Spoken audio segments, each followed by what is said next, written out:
د ګلبهار سنټر مخامخ د پیاده رو پر څنډه کتار ماشومان ناست ول. د بوټانو د رنګ بوتلونه او برسونه یې مخې ته ایښي وو. چې څرنګه ورنږدې شوم ټولو راته وکتلې. هر یو په دې تمه و چې بوټان مې رنګ کړي. خو د دوی په منځ کې یو ماشوم داسې اسمان ته کتل لکه د کوم راغورځېدلي ستوري تش ځای ته چې ګوري. همده ته ورغلم او مخې ته یې ودرېدم. ماشوم هم ماته کتلې او هم په چرت کې غرق و. بوټان مې وایستل، زړې پلاستیکي چپلکې راوړاندې کړې.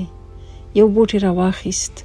زما د بوټ سرمنه زیړه وه، خو ده پرې څو ځلې تور برس کش راکش کړ او بیا چې پام شو نو په سترګو کې بخښنه وغوښته. د ښیښه‌يي بوتل د سرپوښ په پرانیستلو یې زورونه وهل، خو ګوتو یې سستی کوله. پر زنګانه یې کېښود. نیمپړی ور چوک شو او په څه خواره یې پرانیست. بوتل یې همداسې خالي پرېښود او برس وهلو ته یې بیا کش ورکړ. سر یې ځوړند نیولی و. اخر مې حوصله ختمه شوه. غوښتل مې ورته ووایم چې څه دې شروع کړي دي، ناوخته دی، کار لرم. لا مې دا الفاظ د ژبې سر ته نه و راوستلي چې سر یې پورته کړ. سترګو کې راټولو شوو اوښکو یې په رڼا ورځ وډار کړم. ما ویل که دجله او فرات یې رایسر کړي او اوس به ټول ښار غرق کړي. شیبه وروسته یو بل هلک راغی. زړه او په رنګ ککړه بکسه ورسره وه. دی هم د بوټانو رنګونکی و. سلام یې وکړ او بیا یې همدومره ماشوم ته وویل زندگی سرت باشه.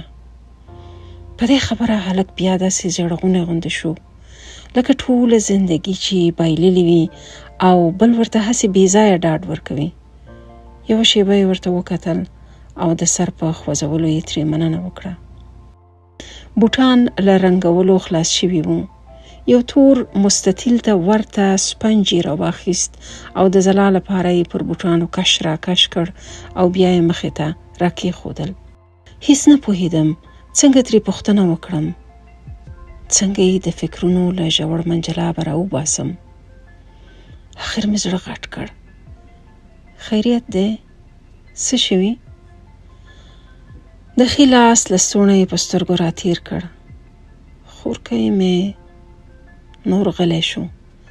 سر یې پر زنګنونو کېښود. پر سړک د کوم لوړپوړي چارواکي د موټرونو کوچنی کاروان تېرېده.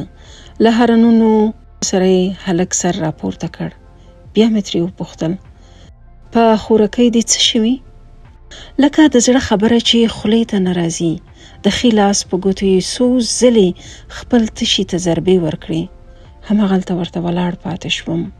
بیا یې راوکتل. له ما کشره وه. له څو ورځو راهیسې د ګردو درد ډېر شوی و. هغه شپه یې ډېر وژړل.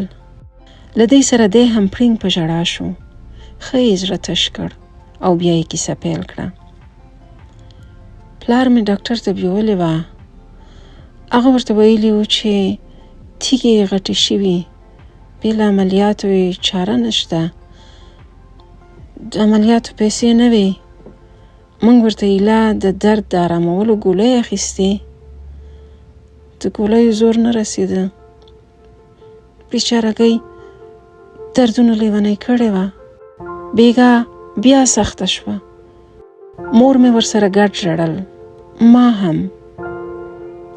یو ځل بیا داسې په ژړا شو لکه د بیمارې خورکۍ د کټ پر بازو چې ناست وي. بیا یې د خبرو تار ونیو. تر نیمو شپو مې مور خښته تودوله او په ګېډه یې ورېښوده. تازه مې سترګې پټې شوې وې چې مور مې داسې چغه وکړه چې ما ویل که چت کېناست. ژر پورته شوم.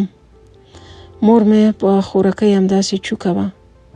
په لتو کې تاوه کړې خښته یې ورته په ګېډه ایښې وه. د خور مې دواړه سترګې پرانیسې وې.